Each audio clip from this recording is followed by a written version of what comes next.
Hello everyone, welcome to my channel. ఈరోజు important update or class ఏంటంటే ఇంటర్మీడియట్లో first year ఫిజిక్స్లో వన్ డైమెన్షనల్ కొల్యూషన్ డెరివేషన్ ఉంది. ఆ డెరివేషన్ ఏంటి, ఎలా చేయాలని ఈరోజు మనం డిస్కస్ చేయబోతాం. ఓకేనా? Next let's start our one dimensional collision derivation. First ఇది 8 మార్క్స్ అన్నమాట. What are collisions, explain the possible type of collisions, develop the theory of one dimensional elastic collision. ఇది క్వశ్చన్, ఇది డైరెక్ట్గా ఇలానే ఉంటుంది. 8 marks. Answer: a strong interaction between bodies which involves exchange of momenta is called collision. అంటే రెండు body travel అవుతుంది different velocity. ఓకేనా? రెండు ఒక పర్టికులర్ టైంలో కొల్యూషన్ జరిగేటప్పుడు ఒక ఆబ్జెక్ట్ కానీ ఒక బాడీకి ఉండే ఎనర్జీ ఇంకొక బాడీకి ఎనర్జీ అనేది ఏమవుతుందంటే ఎనర్జీ అవ్వచ్చు, లేకపోతే మూమెంట్ అవ్వచ్చు, చేంజ్ జరుగుతుందండి, ఎక్స్చేంజ్ జరుగుతుంది అనమాట. That is called collision. There are two types of collision. Number 1 elastic collision, number 2 inelastic collision. First elastic collision అంటే ఏంటి? The collisions in which both momentum and kinetic energy are conserved. ఓకేనా? ఇది important అనమాట. ఇది both momentum P equal to mv formula ఒకటి ఉంది. ఓకేనా? Next half mv square, ఇది కైనెటిక్ ఎనర్జీ ఫార్ములా అనమాట. ఓకేనా? The collisions in which both momentum and kinetic energy are conserved are known as elastic collisions. Next inelastic collision అంటే the collisions in which kinetic energy is not conserved but momentum is conserved are known as inelastic collision. Inelastic కొల్యూషన్లో kinetic energy conserved కాదు, but momentum మాత్రమే conserve అవుతుంది. అలా ఉంటుంది inelastic collisions. Okay? Here the loss of kinetic energy appears in the form of heat or other forms of energy. ఇక్కడ energy అనేది kinetic energy అనేది కాన్స్టెంట్గా ఉండదు కాబట్టి చేంజ్ అవుతూ ఉంటుంది, ఆర్ లాస్ అవ్వచ్చు. ఆ ఎనర్జీ వేరే ఎనర్జీగా కన్వర్ట్ అయ్యి ఆర్ లాస్ అయ్యేదానికి ఛాన్స్ ఉందన్నమాట. ఓకేనా? Perfectly inelastic collisions. When two bodies move together after collision, the collision is said to be perfectly inelastic.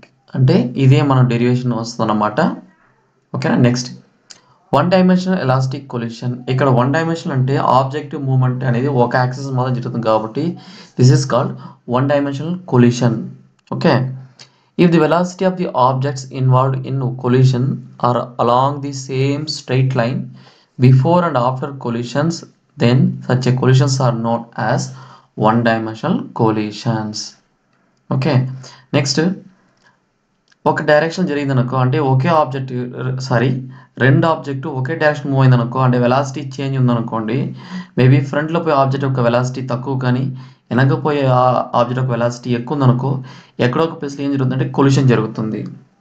Before collision, after collision. Okay? Consider two smooth spheres moving along a straight line joining their centres. Let m1 and m2 are the masses of two bodies. రెండు mass ఉంది, m1 m2. Suppose they are undergo one dimensional elastic collision. ఓకేనా? Before collision ఉన్నప్పుడు u1 u2 అనేది initial velocities. Next after collision అప్పుడు v1 v2 velocities ఉంటుంది. ఎప్పుడు కానీ u1 initial వెలాసిటీలో ఉండే ఫస్ట్ బాడీ వెలాసిటీ కంటే సెకండ్ బాడీ వెలాసిటీ తక్కువ ఉంటుంది, అప్పుడే కొల్యూషన్ జరుగుతుంది. ఓకే? ఎటువంటి ఇక్కడ ఇది బిఫోర్ కొల్యూషన్ అన్నమాట. m1 m2, u1 అనేది దీని ఒక వెలాసిటీ, u2 అనేది సెకండ్ మాస్. ఎప్పుడు కానీ ఈ m1 ఒక వెలాసిటీ ఎక్కువ ఉన్నప్పుడు మాత్రమే ఎక్కడో ఒక ప్లేస్లో మూమెంట్లో మనకి కొల్యూషన్ జరుగుతుంది. ఇది బిఫోర్ కొల్యూషన్. డ్యూరింగ్ కొల్యూషన్ టైంలో రెండు ఏమవుతుంటే ఎక్స్చేంజ్ అవుతుంది, ఎనర్జీ అనేది ఎక్స్చేంజ్ అవుతుంది. అప్పుడు ఎక్స్చేంజ్ అయిన తర్వాత రివర్స్లో ఉంటుంది వెలాసిటీ. అంటే రివర్స్ అంటే ఎలా ఉంటుందంటే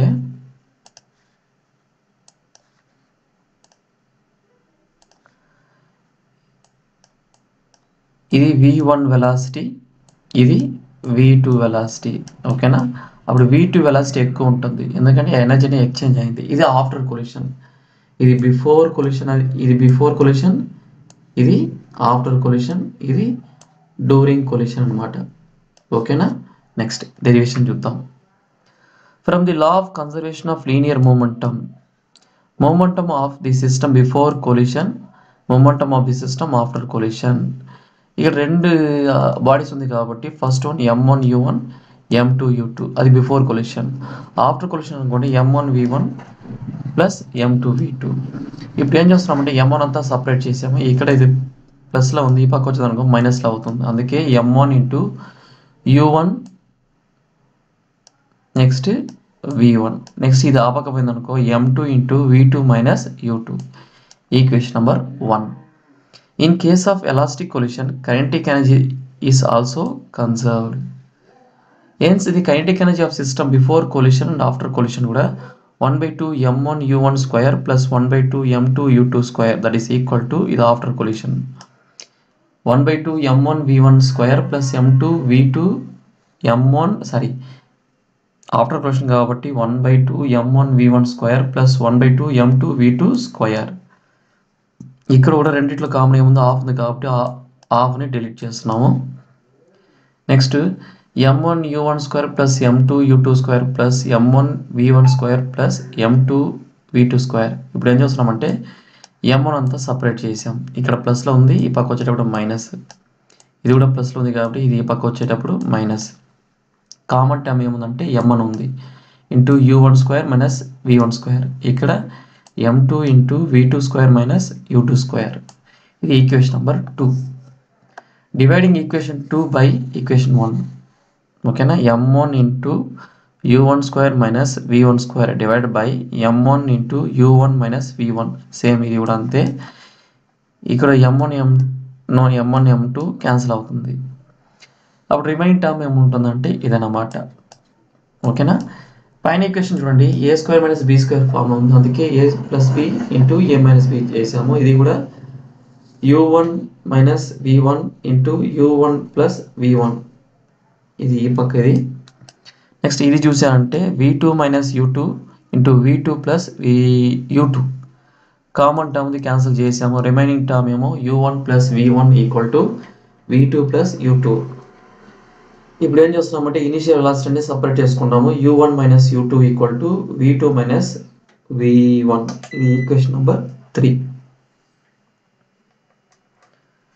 Hence, the relative velocity of approach before collision and relative velocity of separation after collision.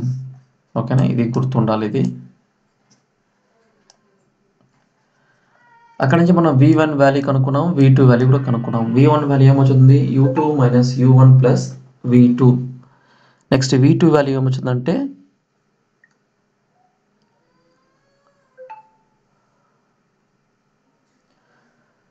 u1 plus one more time v2 equal to u1 minus u2 plus v1, v1 equal to u2 minus u1 plus v2. Just ఆ రీఅరేంజ్మెంటే. ఇప్పుడు ఏం చేస్తున్నామంటే v2 value తీసుకుని పోయేసి equation 1లో పెట్టాము. ఓకేనా. ఇది ఈక్వేషన్ 1, ఈ v2 వాల్యూ ఇక్కడ పెట్టాము అనమాట. v2 వాల్యూ పెట్టామంటే ఇక్కడ m1తో మల్టిప్లై చేసాము, ఇక్కడ m2 మల్టిప్లై చేసాము. జస్ట్ చేసామంటే నెక్స్ట్ స్టెప్ ఇది వస్తుంది అన్నమాట. ఇక్కడ m2 u2 అనేది రెండు టర్మ్స్ ఉంది. ఓకేనా. అందుకే మనం ఇక్కడ 2 టైమ్స్ రాసాము. ఓకే. తర్వాత ఇక్కడ ఏం చేసినామంటే v1 అంతా సపరేట్ చేసాము, మిగతా అన్ని ఈ పక్క పెట్టుకున్నాము. ఓకేనా. అప్పుడు v1 into m1 plus m2 వస్తుంది. రిమైనింగ్ టర్మ్ ఇదన్నమాట. ఒకసారి డెరివేషన్ చేస్తే మీకు ఐడియా వస్తుంది. దర్ఫోర్ మనకి v1 కావాలి కాబట్టి v1 ఈ పక్క పెట్టుకుని రిమైనింగ్ టర్మ్ అన్ని డివిజన్ తీసుకుని పోతే మనకి ఫైనల్ ఆన్సర్ అయితే ఇది వస్తుంది. దర్ఫోర్ v1 ఈక్వల్ టు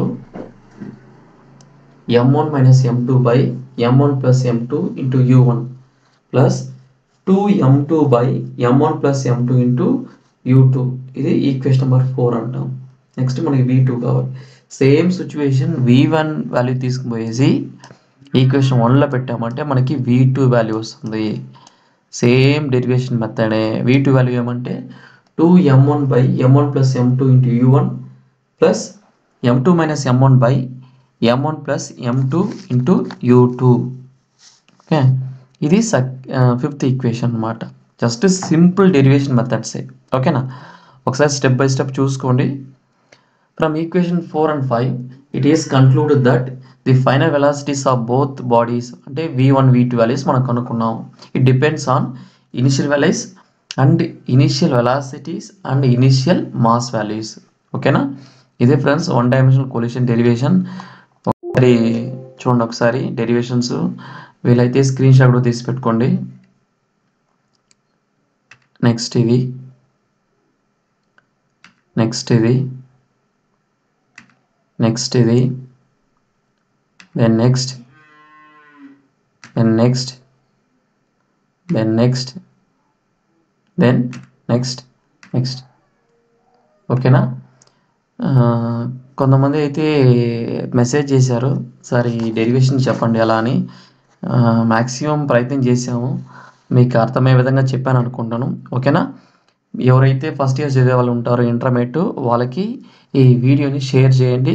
ఎందుకంటే కొన్ని డెరివేషన్ పార్ట్స్ కొద్దిగా డిఫికల్ట్గా ఉన్నట్టుగా అనిపిస్తున్నాయి, కానీ ఇది లోయర్ సెక్షన్లో జరిగే చిన్న చిన్న మ్యాథమెటికల్ స్టెప్స్ అన్నమాట. ఓకేనా, thank you friends, thank you very much.